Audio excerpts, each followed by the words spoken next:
eksklusif untuk Anda. Kita akan bahas pagi ini mengenai sikap The Federal Reserve yang mulai hawkish.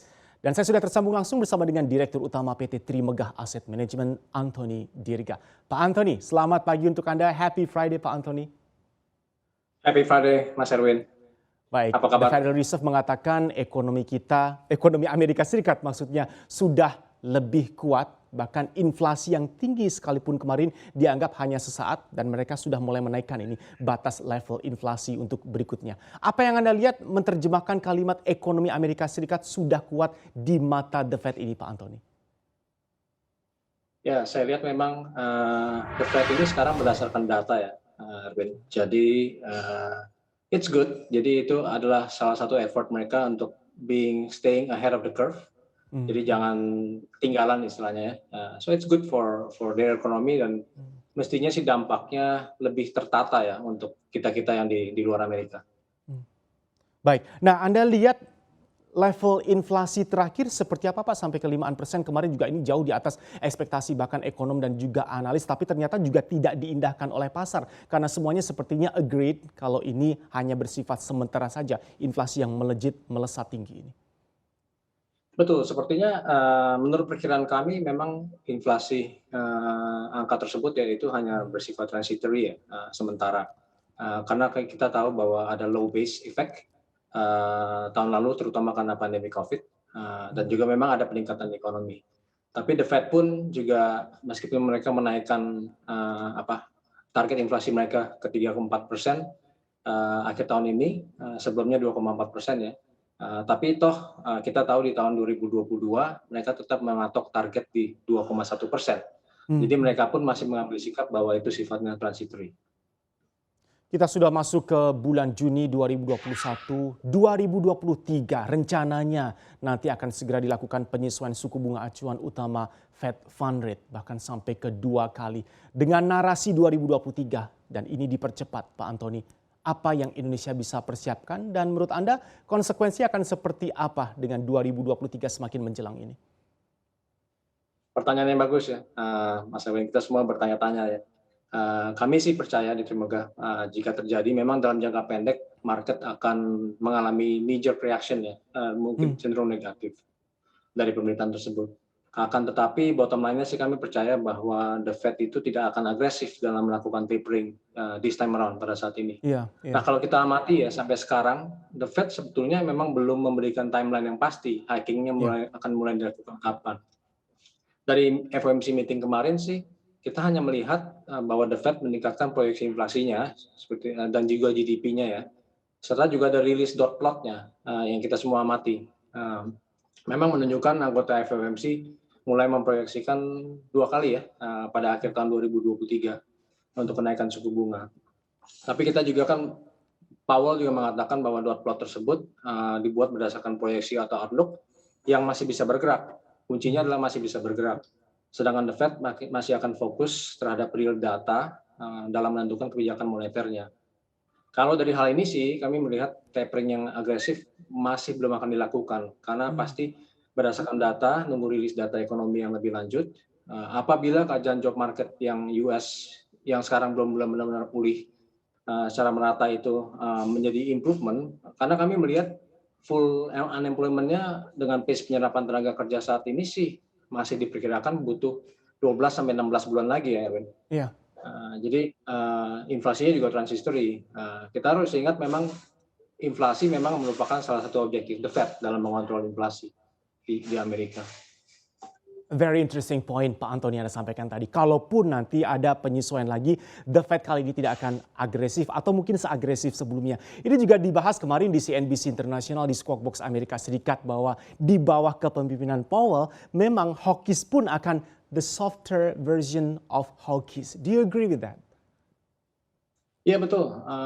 Kita sih melihat ya jika The Fed melihat Powell dan kawan-kawan melihat inflasi sudah menjadi target dan kondisi lapangan kerjanya memang sudah pulih, sehingga kenaikan suku bunga bisa dilakukan, mungkin dia juga memang nanti ada resiko sih untuk pasar obligasi dan pasar saham ya, terutama dari sisi penguatan mata uang Amerika, impact-nya ke situ. Adalah koreksi jangka pendek, tapi kami melihat hal itu akan berlangsung sementara sebenarnya. Karena kita harus realize bahwa where we're coming from. Nanti saya jelaskan lebih lanjut ya, kata where we're coming from ini. Dengan melakukan hiking lebih awal, sebenarnya Powell dan kawan-kawan itu maksudnya untuk mereka mau berhati-hati. Ya. Dan mereka trying to be ahead of the curve untuk mengontrol inflasi dan mencegah adanya overheating di ekonomi. Yang kita semua tidak mau ya, kalau ada overheating dan inflasi yang kemana-mana, itu dampaknya akan buruk untuk ekonomi Amerika dan juga untuk seluruh dunia. Kita juga lihat Erwin, strategi pembatasan pembelian obligasi yang mulai dilakukan oleh The Fed sebenarnya itu adalah strategi normalisasi yang baik. Jadi dibiarkan suku bunga jangka panjang bergerak dengan natural, ya itu kan secara otomatis dan natural akan menjadi rem yang baik untuk ekonomi. Seperti itu menurut kami. Ya, nah dengan the Federal Reserve mungkin kemungkinan besar ini most likely tidak akan seagresif sebelumnya, sangat cautious di sana Pak Antonia. Bagaimanakah dengan kebijakan bank sentral kita kemudian? Karena banyak sekali Anda mention kalimat ahead of the curve. Sebelumnya kan BI juga terus berusaha untuk keeping up with the speed dengan cara melakukan ahead of the curve. Dengan softwarenya Federal Reserve kali ini, nature ahead of the curve-nya BI harusnya atau akan seperti apa Pak Antoni? Ya, saya kira BI sendiri mempunyai tanggung jawab yang dengan tekanan dan challenge dan yang sedikit berbeda ya. Memang kita faktor the Fed itu adalah faktor yang besar buat kita, tapi kita harus ingat BI pun bertugas untuk ekonomi Indonesia ya. Jadi fundamental ekonomi Indonesia yang baik sih kami lihat bahwa BI tidak akan terburu-buru bereaksi dengan adanya sikap meskipun the Fed akan mulai hawkish karena kita punya dinamika pasar sendiri ya Erwin. Apabila terutama ekspektasi sekarang the Fed naikkan suku bunga masih nanti ya, masih di akhir tahun 2023. Saya kira BI seperti kemarin juga ditetapkan mereka belum bergerak. Mereka juga pasti mau being ahead of the curve, tapi kita harus lihat ekonomi kita, inflasi kita juga masih terjaga ya Erwin. Maklumlah kita masih dalam situasi COVID seperti ini, agak sulit dibayangkan tiba-tiba terjadi overheating di ekonomi kita ya. Saya kira seperti itu. Tapi sampai per hari ini Pak Antoni, Anda lihat overheatingnya Amerika ini seperti apa sih? Karena sepertinya juga semua roda perekonomian bergerak cepat, apalagi kalau kita berbicara mengenai pasca guyuran stimulus jumbo di sana juga. Anda melihat gejala atau simptomnya adakah overheating tadi, meskipun The Fed beberapa kali mengatakan tidak begitu overheating, meskipun ia langsung bergerak melejit, roda perekonomiannya cepat sekali kencang. Ya, memang luar biasa sih ya teman-teman kita di Amerika itu bisa recover dari COVID dengan kondisi seperti ini. Tapi saya kira yang terjadi memang maklum saja ya dengan adanya COVID. Pandemi ini kan kita semua belum pernah menghadapi ya. Terakhir ada Spanish flu kali ya tahun 1920-an yang merajalela. Tapi untuk yang sebesar ini nuansanya itu baru kali ini kali ya kita generasi yang sekarang mengalami. Jadi sempat roda perekonomian itu semua berhenti, Erwin. Jadi supplier semua berhenti karena mereka takut kan, mereka tidak membangun inventory atau stocks. Nah sekarang terjadi adalah memang ada banyak kelangkaan barang-barang raw material dan sebagainya, sehingga kita melihat tuh inflasi bergerak naik. Tapi saya kira itu bisa disikapi ya, karena kalau roda produksi berjalan lagi, itu akan mudah diselesaikan sih. Termasuk juga transportation cost juga melejit kan, itu semua bisa di-solve sebenarnya. Jadi saya sih dan teman-teman Trimegah masih merasa ini transitory memang sifatnya. Belum ada overheating yang sesungguhnya sih. Karena Anda tadi sempat menyebutkan juga mengenai kasus COVID, kalau boleh saya sisipkan, seberapa Anda juga khawatir dengan lonjakan kasus COVID global, apalagi di Indonesia, khususnya di Jakarta. Seberapa jauh kita perlu khawatir, meskipun kita sangat prihatin dengan lonjakan kasus ini? Ya, kita harus prihatin saya kira, Erwin. Memang kita bisa berkaca pada pengalaman teman-teman kita di India ya, yang sempat sangat-sangat memburuk. Tapi saya mengambil sikap bahwa dua hal ya. Yang pertama adalah impact yang terhadap pasar, karena kita berbicara tentang pasar hari ini ya. Saya kira janganlah terlalu pesimis juga, karena kita lihat India dengan terpukul demikian banyak sekali berita-berita yang negatif seperti itu selama berbulan-bulan. Kita melihat di koran, di berita media massa sangat buruk kelihatannya. Tapi coba tebak kira-kira marketnya posisinya sejak bottom sudah rebound berapa banyak? Inilah, iya Pak Nggak usah Antoni. berlama-lama ya. Ya, Angkanya per kemarin adalah 104% ya. Mereka ya, double marketnya. Jadi ya. itu yang pertama, market janganlah terlalu pesimis lah. Hmm, hmm. Kalau bukan kita yang orang Indonesia sendiri yang optimis, siapa lagi gitu ya. Yang kedua Benar. saya kira Oke. untuk COVID ini percayalah bahwa di pemerintah itu banyak orang-orang pintar lah yang sudah memikirkan dengan Hmm. strateginya. Mereka juga tahu, mereka juga belajar dari pengalaman negara lain. Kita harus percayalah dengan pemerintah dan disiplin dengan Ya. prokes-prokes dan kebijakan-kebijakan yang di ini. Kita ikuti saja gitu ya. Jangan Hmm. pemerintah seperti ini terus lihat keluyuran di mall dan sebagainya Ya. ya kita sendiri yang akan memperburuk situasi, saya kira seperti itu. Alright Pak Antoni, sekaligus saya klarifikasi pertanyaan saya sekali lagi tadi, perlukah kita khawatir? Karena yang kita masukkan adalah khawatir berpengaruh ke pasar keuangan. Tapi meskipun di tengah kita perlu khawatir dan harus prihatin dengan naiknya kasus COVID-19 ini, toh dunia investasi, pasar keuangan sepertinya bergerak as usual, bahkan tetap ada optimisme di sana Pak Antoni ya. Menarik sekali perbincangan kita Pak Antoni, kita tahan terlebih dahulu, kita akan lanjutkan dialog kita lepas itu. Pastikan Anda masih bersama kami, dialog eksklusif bersama Antoni Dirga, Dirut dari Trimegah Asset Management akan berlanjut hanya di CNBC Indonesia. Eksklusif untuk Anda dari CNBC, saya masih tersambung bersama dengan Direktur Utama PT Trimegah Asset Management, Pak Antoni Dirga. Pak Antoni, mari kita lanjutkan. Intinya dari Anda, Pak, apa yang perlu bisa kita semangati bersama kalau kita berbicara encouragement? Daya tahan pasar modal Indonesia untuk situasi saat ini seperti apa?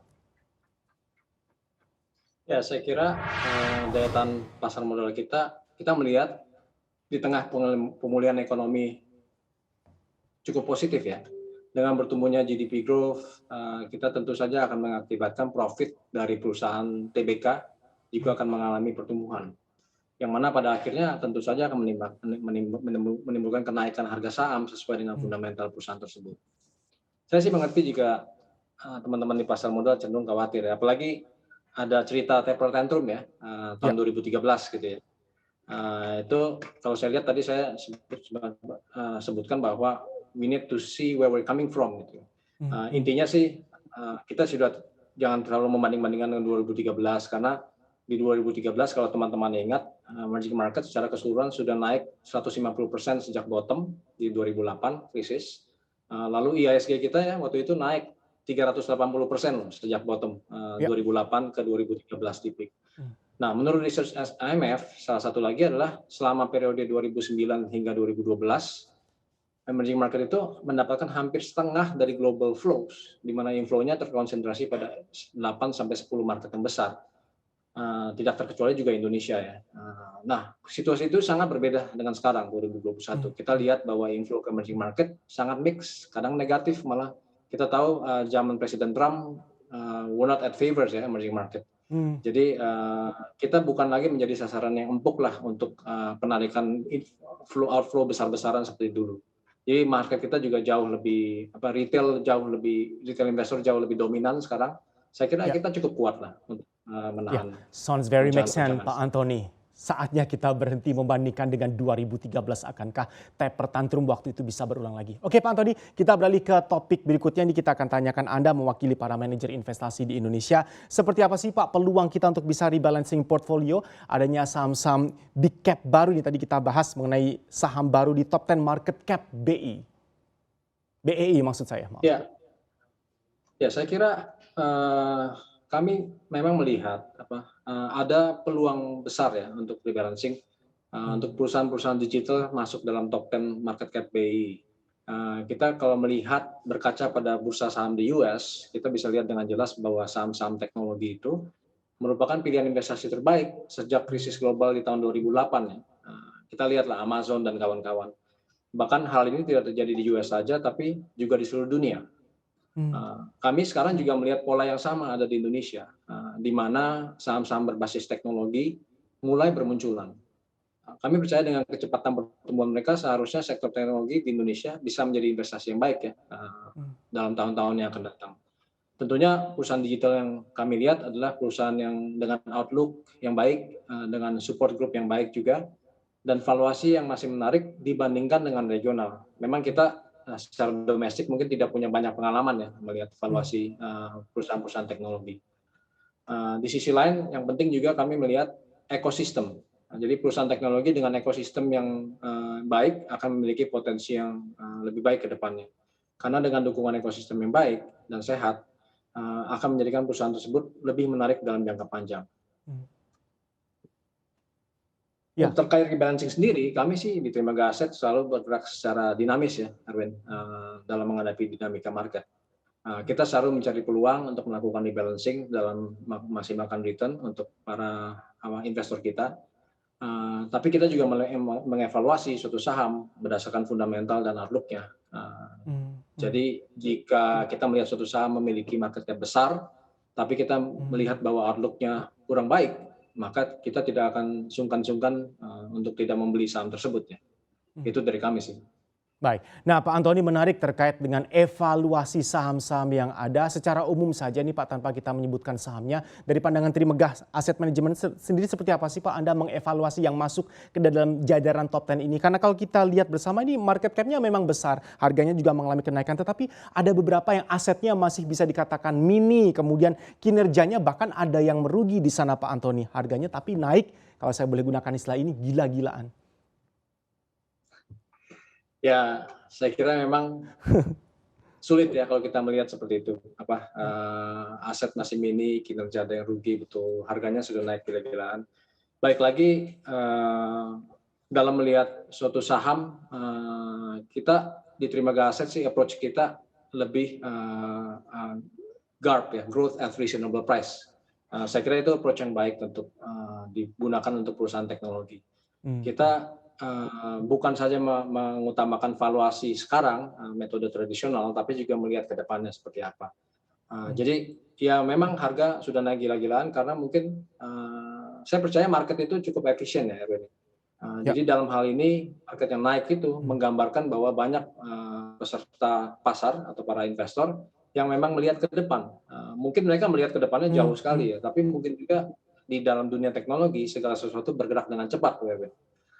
Jadi tidak heran, kita nggak usah heran lah ya kadang-kadang melihat bahwa pemetaannya itu bergerak dengan cepat. Kita lihat, oh ya memang perusahaan ini nanti akan ke sini, mereka bisa eksekusi dalam 1 tahun atau mungkin lebih cepat.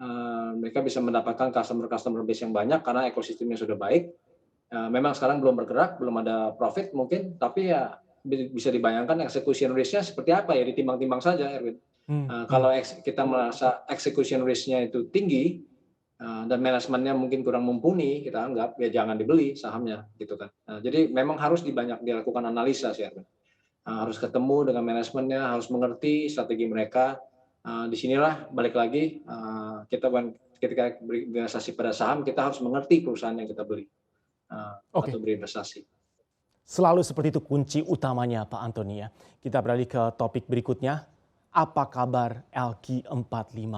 Apa yang Anda review dari LQ45 sampai per hari ini Pak? Karena meskipun flattish bahkan sideways berapa kali, IHSG kita masih perform kok, ada peningkatan di sana. Tetapi kalau kita bandingkan dengan evaluasi LQ45, ini kinerja konstituennya secara year to date malah mencatatkan minus. Koreksinya 8,15%, dikatakan underperform dari IHSG.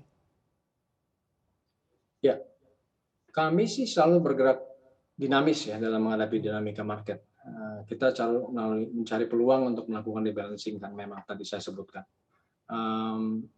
Ya faktor-faktor yang menyebabkan saham-saham di LQ45 kurang baik pada saat ini sebenarnya didorong oleh kurang performnya 2 sektor besar ya, yaitu IDX Finance dan juga IDX sektor industri. Tapi kami merasa potensi membaiknya kinerja saham big caps di paruh kedua 2021 sebenarnya cukup baik. Salah satu yang akan kita lihat adalah membaiknya kinerja keuangan perusahaan-perusahaan tersebut, Erwin. Di paruh kedua nanti kita bisa lihat.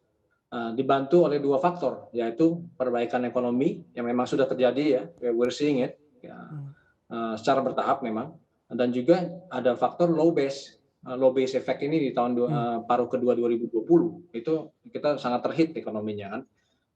2 faktor ini aja sudah cukup sebenarnya untuk memperbaiki earnings perusahaan-perusahaan tersebut. Jadi kita sih cukup konstruktif ya untuk big caps ini. Oke, Pak Antoni, ada kalkulasi dan juga proyeksi tersendiri untuk posisi IHSG kita sampai sisa tahun 2021 ini. Sepertinya kemarin juga banyak sekali berkutat di level-level itu saja, cenderung flattish dan sideways. Level yang dikatakan harus diuji IHSG di 6.100 pun berapa kali gagal ditembus. Terakhir kemarin di 6.068, koreksinya 0,17%. Sampai akhir tahun Pak, ada ekspektasi khusus untuk IHSG kita? Ya, kami mungkin termasuk yang cukup konstruktif ya, Erwin. Untuk IHSG, target kami masih di 6.700. Dan malah dalam satu bullish case-nya bisa lebih dari 7.000. Mungkin ini mimpi ya, Erwin. Tapi kami sudah melakukan analisa. Kami sih belum berubah. Target kami tetap 6.700 sampai 6.800. Gitu. Cukup konstruktif. Seperti saya katakan, kalau bukan kita yang optimis, siapa lagi ya, Ben? Benar. That's what I call confidence, sir. 6.700 yang tetap bertahan, stay on track, optimisme besar untuk indeks harga saham gabungan kita. Anthony Dirga, Anda adalah Direktur Utama dari Trimegah Asset Management, eksklusif untuk CNBC Indonesia. Saya doakan sehat selalu untuk Anda, Bapak. Selamat pagi, selamat menjelang akhir pekan.